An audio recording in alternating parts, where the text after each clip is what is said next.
இன்னைக்கு நம்ம பார்க்க போகிறது 3ஆம் வகுப்பு பருவம் 2 சமூக அறிவியலில் 3வது பாடம் பார்க்க போகிறோம். ஏற்கனவே 2 பாடங்கள் சமூக அறிவியலில் நம்ம பார்த்துருக்கோம். இது கடைசி பாடம், மாவட்ட நிர்வாகம். முதல் கேள்வி, மாவட்டத்தின் தலைமை பொறுப்பில் உள்ளவர் யார்? மாவட்ட ஆட்சியர்.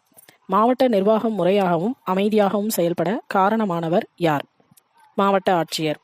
மாவட்ட ஆட்சியர் எந்த தேர்வின் மூலமாக தேர்ந்தெடுக்கப்படுறாரு அப்படின்னா யூபிஎஸ்சி. ஐஏஎஸ் அதிகாரிகள் யாராக நியமிக்கப்படுகிறார்கள்? அதாவது ஐஏஎஸ் அதிகாரிகள் என்ன பொறுப்புடையவர்களாக நியமிக்கப்படுறாங்க அப்படின்னு கேட்குறாங்க. மாவட்ட ஆட்சியர்கள். தமிழக அரசு பணியாளர் தேர்வாணையம் எது? டிஎன்பிஎஸ்சி. மாவட்ட ஆட்சியரின் வருவாய்த்துறைக்கு உதவுபவர் யார்? காவல்துறை கண்காணிப்பாளர். மாவட்ட ஆட்சியர் மாவட்ட மக்களின் எந்த நலன்களை பாதுகாக்கிறார்? சமூக மற்றும் உடல் நலம். இயற்கை பேரிடர் போது தக்க நடவடிக்கை எடுப்பவர் யார்? மாவட்ட ஆட்சியர். நேச்சுரல் டிசாஸ்டர் என்பதன் தமிழ் சொல் என்ன? இயற்கை பேரிடர். பர்சோனல் என்பதன் தமிழ் சொல் என்ன? பணியாளர்கள். மாவட்ட ஆட்சியருக்கு சட்டம் மற்றும் ஒழுங்கை பாதுகாக்க உதவும் துறை எது? காவல்துறை.